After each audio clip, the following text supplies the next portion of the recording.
فريقك انهزم، وهذا شيء يعني اقوله بمرارة يعني. هذا الكابتن حق فريقنا.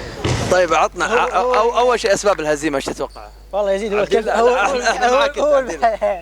هو المتحدث هنا يزيد. عطنا انت اول شيء، برجع ليزيد. لا يزيد هو المتحدث والله. طيب يا يزيد، كابتن فريق، شوف مباراة كانت يعني اقل ما يقال عنها انها قوية، اسباب الهزيمة. والله يمكن الصب، ما عندنا صب اللي كان المفروض يجون عندنا اثنين، فهي خانتنا اللياقة. وطريقة اللعب احنا كذا انك تمشي في الملعب، والشباب الفريق الثاني لا واقفين ورا،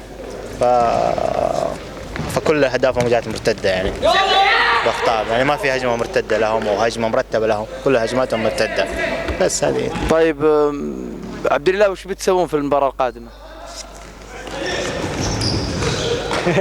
قاعدين نصور يا هذا، يقولون نشبه هذا كل ما سألناه يضحك. فكنا يا رجل. لا المباراة الثانية ان شاء الله نوعد الكابتن يزيد بالفوز. ها؟ المباراة جاي طبعا، جاي الفريق الكامل. ايوه. جاي الناس من السعودية من الإجازات. ان شاء الله نجيب 3 نقاط ونتأهل.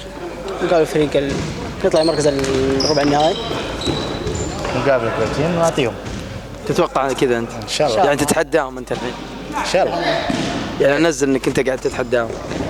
لا هو متحدي يعني، تحدي يعني ولا فوز عليكم، بس ان شاء الله يعني. فالكم التوفيق يا شباب. كاس لنا ان شاء الله. فالكم التوفيق، مشكورين يا عيال. خلاص يا انس، صور مباراة.